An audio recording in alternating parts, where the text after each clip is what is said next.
राम राम जी दोस्तों। स्वागत है आपका एक बार फिर आपके अपने YouTube channel the news Felix पर। दोस्तों, सबसे पहले आप सभी का बहुत बहुत धन्यवाद और आप सभी का बहुत बहुत आभार। आज आप लोगों ने हमारे 100 सब्सक्राइबर पूरे कर दिए हैं, तो उसके लिए आप सभी का दिल से, तहे दिल से एक बार फिर से आभार। दोस्तों, आज हम बात करने जा रहे हैं, जैसा कि आपने थंबनेल देख के भी समझ लिया होगा, कि माँ गंगा ने मुझे बुलाया है। कौन कह रहा है? अखिलेश यादव। ठीक। अब आज अखिलेश यादव यानी 26 जनवरी को गंगा नहाने गए। गंगा नहाए, बहुत अच्छी बात है। सनातन संस्कृति से जुड़े हुए हर व्यक्ति को, सनातन धर्म से जुड़े हुए हर व्यक्ति को, सनातन संस्कृति से जुड़े हुए हर व्यक्ति के लिए ये जो महाकुंभ है, ये एक पौराणिक अवसर है, जो कि 144 साल बाद ऐसा अवसर प्राप्त हुआ है। और मैं माँ गंगा और भगवान भोलेनाथ दोनों का बहुत बड़ा आशीर्वाद मानता हूं कि अखिलेश यादव को उन्होंने सद्बुद्धि दी और उन्होंने जाके इस महाकुंभ में अपने बेटे के साथ स्नान किया। इसका फल उनको जरूर मिलेगा। ठीक। अब चूंकि ये बात हुई सनातन की, ये बात हुई सनातन संस्कृति की, और चूंकि अखिलेश यादव भी एक हिंदू हैं, सनातन संस्कृति उनकी भी उतनी ही है जितनी हमारी। सनातन संस्कृति से उनका भी उतना लगाव होना चाहिए जितना कि आम एक साधारण व्यक्ति का होता है। चूंकि वो एक पॉलिटिशियन है, इस प्रदेश के, हमारे उत्तर प्रदेश के मुख्यमंत्री रह चुके हैं। उनके पिताजी 4 बार मुख्यमंत्री रहे। ठीक, 4 या 3 बार जो भी रहे। और उनका एक बहुत लंबा इतिहास है। उनके साथ भी, जैसा मैं कहता हूं राहुल गांधी के साथ एक लेगेसी जुड़ी हुई है, तो उनके साथ भी उत्तर प्रदेश की सियासत की एक लेगेसी जुड़ी हुई है। उनके पिताजी मुख्यमंत्री रहे, वो खुद मुख्यमंत्री रहे। और जबकि मजेदार बात है, उनके पिताजी कभी पूर्णकालिक मुख्यमंत्री नहीं। पूर्णकालिक से मेरा मतलब है, उन्होंने कभी भी एक पूर्ण बहुमत वाली सरकार का प्रतिनिधित्व नहीं किया। लेकिन अखिलेश यादव ने एक पूर्ण बहुमत वाली सरकार का प्रतिनिधित्व किया है और वो उस सरकार में मुख्यमंत्री रहे हैं। तो आज मां गंगा की उन्होंने शरण ली, उसका उनके लिए धन्यवाद। और उनके सभी जो चाहने वाले हैं, आज वो इस बात को देखकर, खासकर यादव समाज का वो प्रतिनिधित्व करते हैं। हालांकि वो मुख्यमंत्री तो उन्हें कि समाज से जोड़ना गलत बात है, लेकिन जिस तरीके की वो राजनीति करते हैं, उस राजनीति में उनको मजबूरी हो जाती है यादव समाज और अन्य समुदाय से जोड़ना। ठीक, पहली चीज तो ये। लेकिन दोस्तों, अब हम इसके आगे बात करेंगे, लेकिन उससे पहले अगर आप लोग हमारे चैनल पर पहली बार आए हैं तो आप हमारे चैनल को लाइक कीजिए, शेयर कीजिए और सब्सक्राइब कीजिए। अब हम देखते हैं कि मैं आपको पहले भी कह चुका हूं, और मैं क्या, सभी लोग, जितने भी लोग हैं, जो लोग राजनीतिक रूप से थोड़े सक्रिय हैं, या जो लोग राजनीति को बहुत माइन्यूट तरीके से देखने की कोशिश करते हैं, या जिनका राजनीति के प्रति थोड़ा इंटरेस्ट है, वो लोग राजनीति को किस तरीके से देखते हैं। अब चूंकि अखिलेश यादव जो हैं, वो एक साधारण व्यक्ति तो है नहीं, वो एक उत्तर प्रदेश की दूसरी सबसे बड़ी पार्टी के मुखिया हैं और इस प्रदेश के मुख्यमंत्री रह चुके हैं। उनके पिताजी इस देश के रक्षा मंत्री रह चुके हैं। ठीक, तो उनके साथ एक बहुत बड़ी लेगेसी जुड़ी हुई है। लेकिन उस लेगेसी के साथ साथ इनके पास एक बर्डन भी है, एक बोझा भी है। वो क्या है? भ्रष्टाचार का बोझा जुड़ा हुआ है। उसके साथ ही कुछ ऐसे कृत्य जुड़े हुए हैं जो सनातन धर्म को शर्मिंदा करने का कोई अवसर नहीं छोड़ते। यानी सनातन धर्म जिससे शर्मिंदा होता है, अगर किसी एक परिवार के अंदर कोई व्यक्ति, वो भी खासकर जब उस परिवार का मुखिया हो, और वो अपने परिवार के खिलाफ ही खड़ा होकर अपने परिवार के खिलाफ ही कोई व्यवहार करता है, तो उस व्यवहार का बहुत बड़ा इंपैक्ट आता है। ठीक है। तो यहां पर जो अखिलेश यादव ने आज माता, जो त्रिवेणी संगम है, गंगा जमुना और माता सरस्वती का जो संगम है, उस संगम में स्नान किया है। ठीक, इस स्नान का पौराणिक महत्व भी है, और राजनीतिक रूप से उन्होंने जो संदेश दिया, वो क्या संदेश देने की कोशिश की है कि बीजेपी को काउंटर करने के लिए। ठीक है, जिस तरीके से माननीय हमारे जो मुख्यमंत्री हैं योगी आदित्यनाथ जी, उन्होंने अपनी पूरी कैबिनेट के साथ मां गंगा में डुबकी लगाई और वहीं पे क्या किया, पूरी कैबिनेट की मीटिंग बुलाई। उस मीटिंग के अंदर कुछ प्रस्ताव थे, कुछ निर्णय थे, उनको लिया। ठीक, और उस पर अखिलेश यादव ने सवाल उठाए, लेकिन वही है, समय रहते अखिलेश यादव को भी समझ में आया। अखिलेश यादव ने जाके मां गंगा की शरण दी। यहां तक सब कुछ ठीक है। चूंकि अखिलेश यादव एक राजनीतिक व्यक्ति हैं, अब अखिलेश यादव की राजनीति क्या है? अखिलेश यादव क्या है? Akhilesh Yadav so called secular नेता है, और सेक्युलर नेताओं में भी एक तबका होता है जो दोनों पक्षों की बराबर बात करता है। लेकिन अखिलेश यादव कैसे सेक्युलर नेता है? अखिलेश यादव ऐसे सेक्युलर नेता हैं जो अपनी जाति विशेष की बात करते हैं, उसके साथ ही एक समुदाय विशेष जिसको हम मुसलमान कहते हैं, ठीक, सो कॉल्ड मुसलमान, यानी हमारी नजर में वो काफिर। अगर मुसलमानों की नजर में हिंदू, सनातनी या जो भी गैर मुस्लिम व्यक्ति है वो काफिर है, तो अखिलेश यादव जिनको अपना वोट बैंक मानते हैं उनके लिए, सनातन धर्म वालों के लिए वो काफिर है, ठीक। तो सो कॉल्ड वो भी काफिरों की राजनीति करते हैं। अब इसके परिणाम क्या होने वाले हैं? हालांकि अखिलेश यादव ने, कह लीजिए कि सामाजिक दबाव, हालांकि कुछ होता नहीं है, राजनेताओं के लिए सामाजिक दबाव जैसी कोई चीज नहीं होती, लेकिन उन्होंने 2000, ये डुबकी ऐसे नहीं लगी है क्योंकि ये ऐसा तो है नहीं कि कुंभ अगले साल भी आएगा तो इस साल ना सही अगले साल हम डुबकी लगा लेंगे, नहीं, ऐसा नहीं है। अखिलेश यादव ने 2027 में जो विधानसभा चुनाव होने वाले हैं, ये डुबकी इसलिए लगाई है कि आज डुबकी लगाऊंगा तो हो सकता है 2027 के चुनाव में उत्तर प्रदेश की जनता मुझे ये जो राजनीतिक भंवर रूपी दरिया है इससे पार करा दे। लेकिन एक डुबकी से कुछ नहीं होता है, 11 डुबकी लगाई उनसे भी कुछ नहीं होता है, ठीक। उसके साथ ही इस डुबकी का दूसरा मायने, जैसा कि अखिलेश यादव ने कहा था कि चाहे लखनऊ के अंदर जमुना जी में डुबकी लगा लो, चाहे मथुरा के अंदर जमुना जी में डुबकी लगा दो, चाहे कानपुर के अंदर गंगा मैया में डुबकी लगा लो। क्यों? क्योंकि लखनऊ, कानपुर और मथुरा तीनों जगह जो हमारी पवित्र माताएं हैं, गंगा मैया, जमुना मैया हमारी माताएं ही हैं, वो सनातन धर्म की मां है, ठीक। लेकिन क्यों कहा? क्योंकि वहां पे जिस तरीके से हमारी माताओं की स्थिति है, हमारी जो गंगा मैया और जमुना मैया की स्थिति है, वहां डुबकी लगाना तो दूर की बात है, शायद कोई भी व्यक्ति उस जल से आचमन करना स्वीकार नहीं करेगा, उस जल के 2 छींटे अपने लेना, ऊपर लेना स्वीकार नहीं करेगा। क्यों कहा उन्होंने? क्योंकि वहां जो गंगा मैया, यमुना मैया की स्थिति है वो उतनी साफ नहीं है, वो उतनी स्वच्छ नहीं है, इसलिए उन्होंने चैलेंज ठोका। और ये जो डुबकी अब अखिलेश यादव ने लगा ली, आप मेरी बात को बिल्कुल स्पष्ट रूप से नोट कर लीजिएगा, लिख के रख लीजिएगा कि अब अखिलेश यादव का अगला जो वार होगा या अगला जो प्रहार होगा भारतीय जनता पार्टी पर या मुख्यमंत्री योगी आदित्यनाथ पर, वो क्या होगा? मैंने तो डुबकी लगा ली मां गंगा में, त्रिवेणी संगम में मैंने तो नहा लिया, क्या अब आप तैयार हैं लखनऊ, कानपुर या मथुरा में डुबकी लगाने के लिए? अब जब काउंटर सवाल होगा कि जब आप वहां लगा सकते तो यहां भी लगा लीजिए, तो काउंटर सवाल हो गया कि आपके कहने से मैंने एक बार तो डुबकी लगा ली, ठीक, अब आप मेरे कहने से एक बार जमुना जी में, लखनऊ में, चाहे मथुरा में, या मैया गंगा जो कानपुर में है उनमें डुबकी लगा के दिखाइए, या बनारस में डुबकी लगा के दिखाइए। एक पार्ट।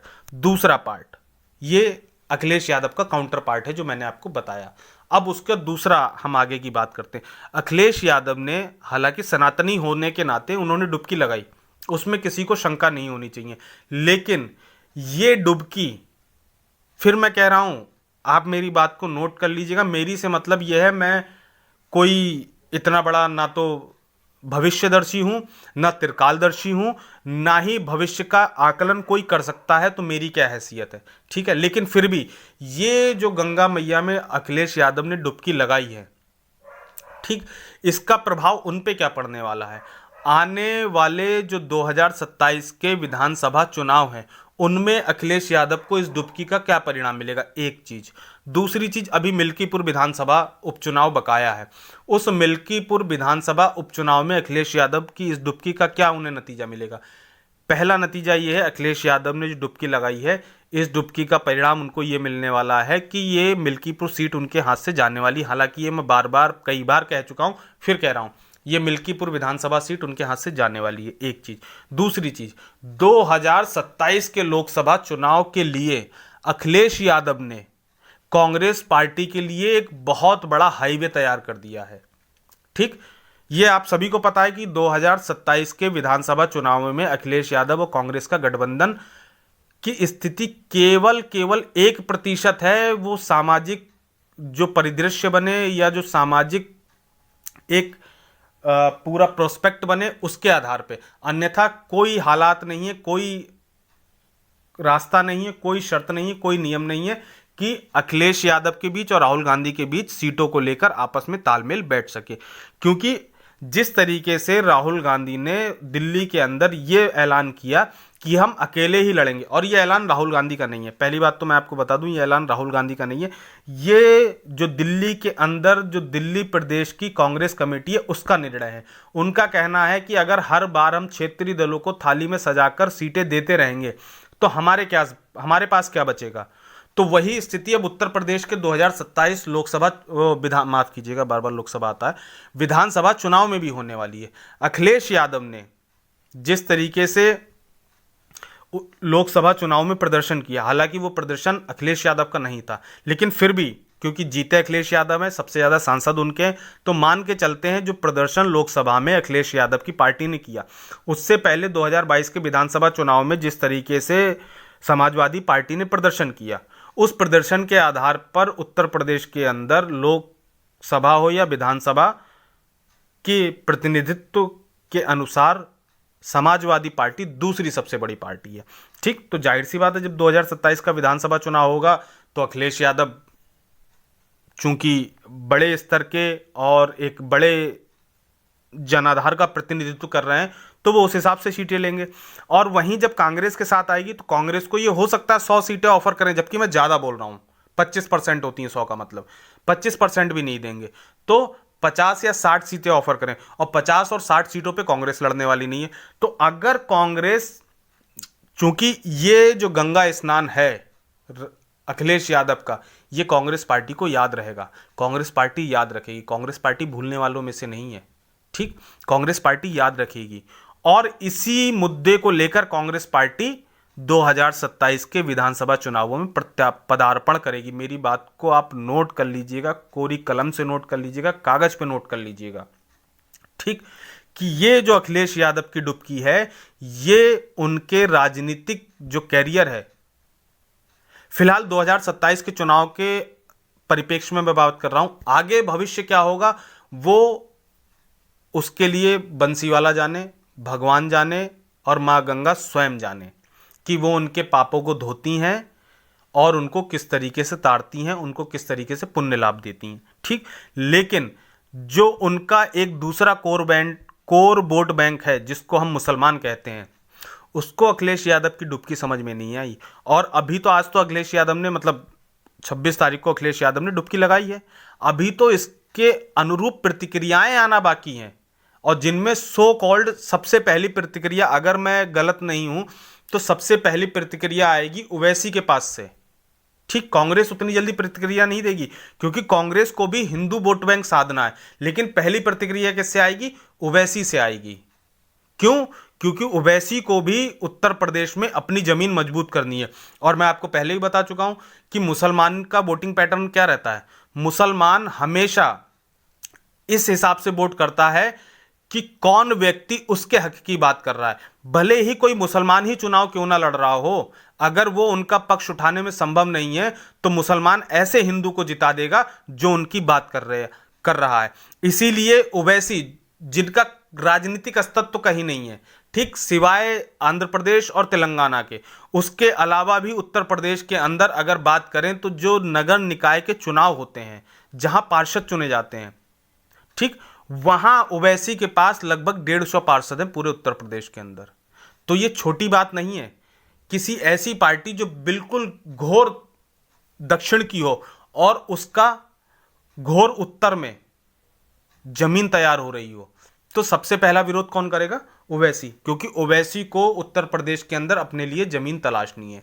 ठीक, दूसरी चीज, क्या मुसलमान इस चीज को नहीं देख रहा कि अखिलेश यादव ने जाके गंगा में डुबकी लगाई?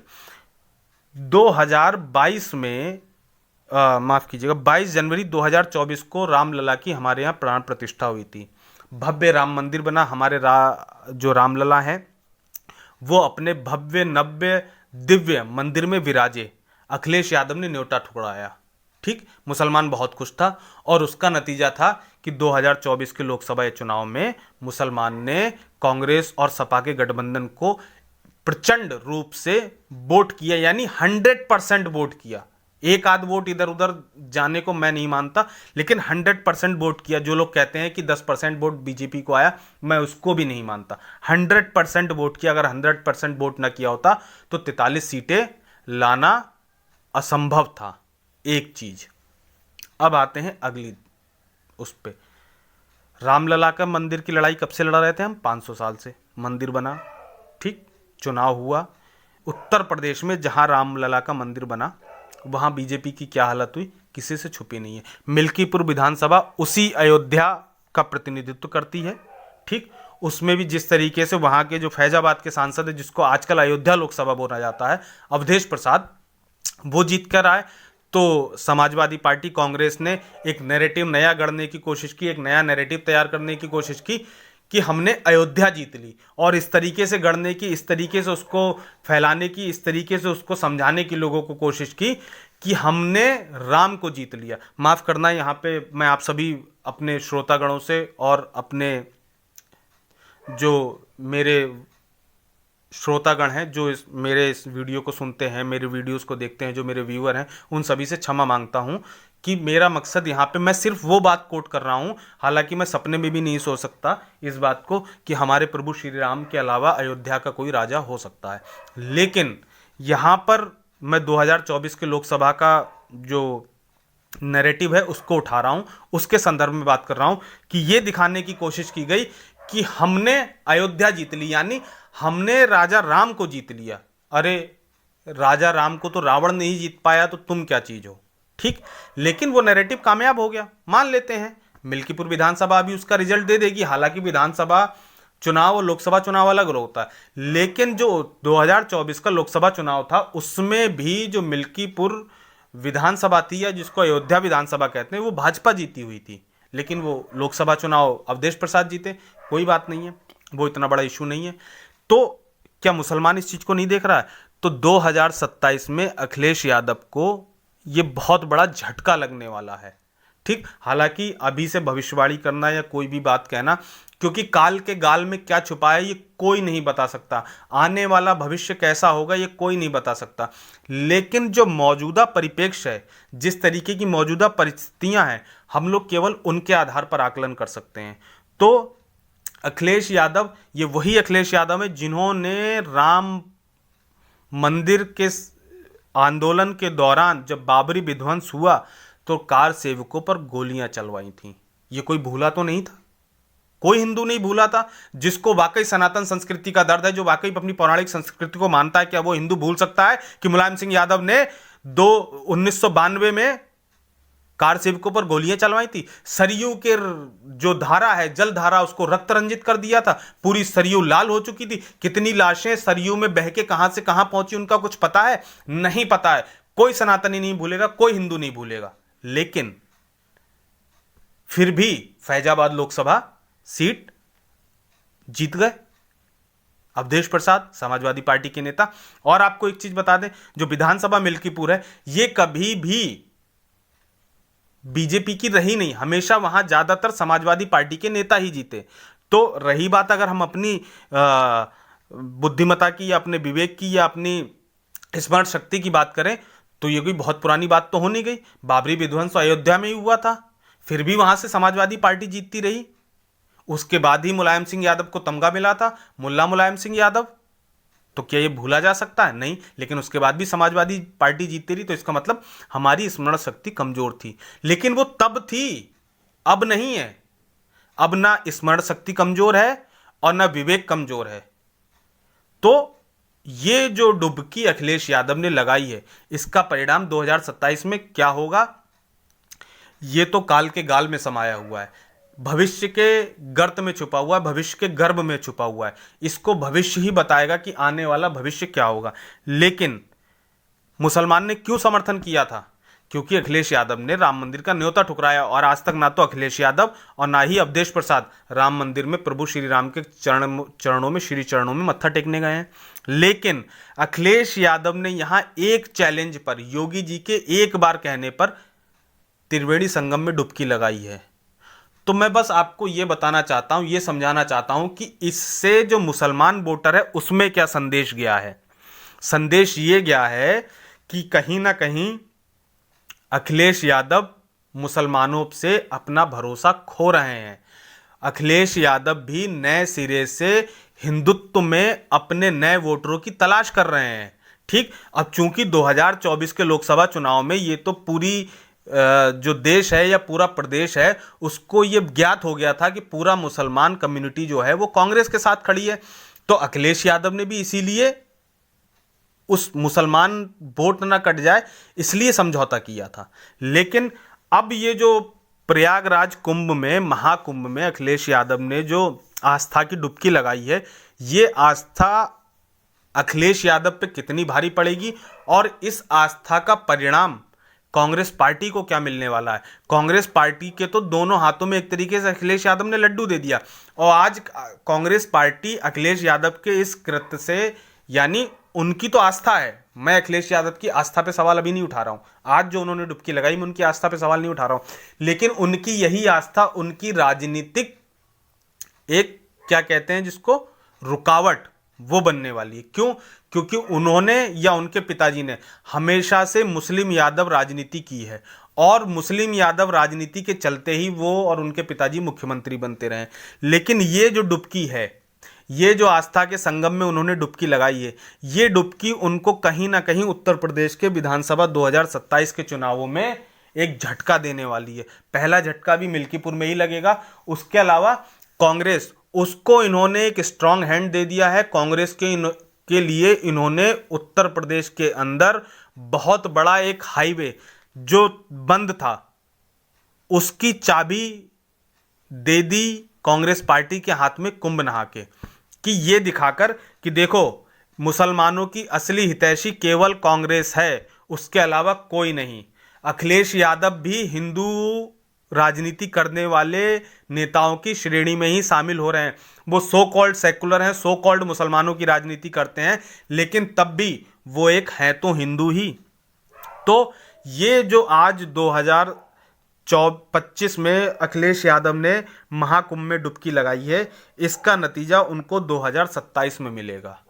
ठीक, अब कांग्रेस पार्टी इससे कितना गेन कर पाती है, कितना हासिल कर पाती है, ये उस पर डिपेंड करेगा। हालांकि 2027 में कैसी स्थितियां परिस्थितियां रहेंगी ये तो कोई नहीं जानता। जो जाति पाति की और जो जाति जनगणना राहुल गांधी, जिसके लिए सुबह से शाम तक एक तरीके से उसका जप कर रहे हैं, जातिगत जनगणना, जातिगत जनगणना, जातिगत जनगणना, उसका जाप कर रहे हैं। ठीक, उसी प्रकार से Akhilesh Yadav PDA PDA PDA जप रहे हैं। ठीक, पिछड़ा दलित और अल्पसंख्यक या अगड़ा, एक ही परिभाषा के लिए नहीं, पी फॉर पिछड़ा, D for Dalit, A for अगड़ा भी हो जाता है जैसी सुविधा होती है, ए फॉर अल्पसंख्यक भी हो जाता है जैसी सुविधा होती है। तो अब उनका पीडीए ये कितना बरकरार रहेगा, इस पीडीए के आधार पर वो कितनी बड़ी राजनीति कर पाएंगे, इस पीडीए को वो कितना कामयाब बना पाएंगे, ये तो 2027 के विधानसभा चुनावों में ही क्लियर होगा। लेकिन आप ये मानकर चलिए, जो व्यक्ति राम मंदिर आज पूरा 1 साल और 5 दिन हो चुके हैं, 22 जनवरी को अगर हम अपनी जो तिथि है उस तिथि के हिसाब से ना बात करें, तारीख के हिसाब से बात करें, तो आज 27 तारीख है। ठीक, पूरा 1 साल हो चुका है। ठीक, 5 दिन ऊपर ही हो चुके हैं राम लला का जो प्राण प्रतिष्ठा हुई थी उसके लिए। क्या अखिलेश यादव या उनका कोई मंत्री, मतलब कई समाजवादी गए होंगे, मैं सब पे उंगली नहीं उठा रहा हूं, लेकिन जो लोग जनता के सामने जो टीवी चैनलों पे आते हैं, क्या उनमें से, या खुद वहां के जो सांसद अवधेश प्रसाद हैं, या उनका बेटा जो मिल्कीपुर से चुनाव लड़ रहा है, क्या वो रामलला के चरणों में, श्री चरणों में मत्था टेकने गया एक बार भी ये कहने कि प्रभु मैं आपकी शरण में आया हूं? राजनीति एक तरफ, आप हमारे आराध्य हैं, आप हमारे इष्ट हैं, आप एक तरफ, नहीं किया ना। ठीक, तो मिल्कीपुर की जनता इतनी बेवकूफ नहीं है। ठीक, और प्रदेश की जनता भी इतनी बेवकूफ नहीं है, और देश की हमारे भी जनता इतनी बेवकूफ नहीं है। ठीक, कि वो इन जो राजनीतिक स्टंट हैं उनको ना समझ पाए। ठीक है, और उसमें भी चंद्रशेखर रावण, उन्होंने क्या कहा, मन चंगा तो कटौती में गंगा, हम तो ऐसे लोग हैं। ठीक, तो आधा श्लोक बोलने से कुछ नहीं होता। चंद्रशेखर रावण ने क्या कहा, मन चंगा तो कटौती में गंगा, उसका आगे का नहीं बोला। उन्हीं लोगों जो हो अपने मन से नंगा, उसके लिए कठौती में गंगा। ठीक, ऐसा नहीं है। जो व्यक्ति सक्षम है, ये जो मन चंगा कठौती में गंगा किन के लिए था? जो व्यक्ति शारीरिक रूप से या आर्थिक रूप से सक्षम नहीं है, तो वो मां गंगा का स्मरण करें। हमारे यहाँ सभी जितने भी हमारे सनातन धर्म में देवी देवता या हमारे जो ईष्ट हैं, वो इतने करुणामयी हैं, इतने दयालु हैं कि अगर आप उनको सच्चे हृदय से याद करेंगे तो वो आपके लिए या आपके ऊपर कृपा करने के लिए उपस्थित होते हैं। यह हमारा मानना है। ठीक, तो इसलिए कहा गया कि मन चंगा तो कठौती में गंगा। क्यों? क्योंकि जो आर्थिक रूप से शारीरिक रूप से समर्थ नहीं है, तो वो माता गंगा का स्मरण करे, उनका ध्यान करे, उनका आवाहन करे और उसी अपने बाल्टी के जल से मां गंगा का स्वरूप मानते हुए उससे स्नान कर ले। इसलिए कहा गया मन चंगा तो कठौती में गंगा। लेकिन जो आदमी हो तन से नंगा, उसके लिए क्या कठौती में गंगा? ठीक है ना? तो ये है। तो अखिलेश यादव ने डुबकी तो लगा ली, नहा लिया, मां गंगा का आशीर्वाद भी लिया। और मां गंगा का आशीर्वाद हम ये कहें कि योगी आदित्यनाथ को ही मिलेगा, अखिलेश यादव को नहीं मिलेगा, ऐसा भी नहीं है। देखिए, हमारे यहाँ एक परंपरा है, हमारे सनातन धर्म की एक परंपरा है, जो सनातन धर्म में बिल्कुल निश्चल भाव से, बिल्कुल अंधभक्त की तरह, आजकल लोग एक नया शब्द ढूंढ लाए, अंधभक्त। ठीक, तो जो सनातन धर्म में अंधभक्त की तरह अपनी आस्था रखता है, उसे रिजल्ट मिलने में भले ही थोड़ी देर हो जाए, लेकिन जो लोग धर्म को गाली देते देते धर्म की शरण में जाते हैं, उनको रिजल्ट बहुत जल्दी मिलता है। तो ऐसे ही कुछ अखिलेश यादव के साथ होने वाला है। अब उनको रिजल्ट 2000, चूंकि उनका तो एक ही काम है, राजनीति करना, और 2027 के विधानसभा चुनाव में ये बात तय होगी कि उन्होंने जो गंगा में डुबकी लगाई, जो उन्होंने गंगा में 11 बार डुबकी लगाई, वो डुबकी उनको क्या परिणाम देने वाली है। और अब वो, मैं खूब इस बात को फिर कह रहा हूं कि अखिलेश यादव ये शर्त जरूर रखेंगे कि मैंने तो गंगा नहा ली, क्या अब आप यमुना जी या कानपुर में गंगा मैया या बनारस घाट की गंगा मैया में स्नान करने को तैयार हैं? तो काल के गाल में क्या छुपा है, ये कोई नहीं जानता है। ना इसको हम बता सकते हैं, ना दुनिया में कोई बता सकता है। ये तो केवल केवल प्रभु इच्छा है, प्रभु की माया है, प्रभु की लीला है कि वो आने वाले समय में क्या करने वाले हैं। तो ये जो आने वाले 2027 के विधानसभा चुनाव हैं, इनमें एक चीज निश्चित है, वो आप मेरी फिर नोट कर लीजिए। मैं बार बार कहता हूं, कांग्रेस के लिए अखिलेश यादव ने एक मजबूत रास्ता बना दिया है, जो कांग्रेस को 2027 के चुनाव में उत्तर प्रदेश में एंट्री लेने में, उत्तर प्रदेश में घुसने में और बहुत मजबूत तरीके से मदद करने वाला है। तो दोस्तों, आज के इस वीडियो में इतना ही। आगे फिर किसी नए वीडियो में आप सभी लोगों से मुलाकात होगी। तब तक आप लोग हमारे चैनल को लाइक कीजिए, शेयर कीजिए और सब्सक्राइब कीजिए। साथ ही बेल आइकॉन जरूर दबा दीजिएगा, ताकि आपको आने वाले वीडियोस का रेगुलर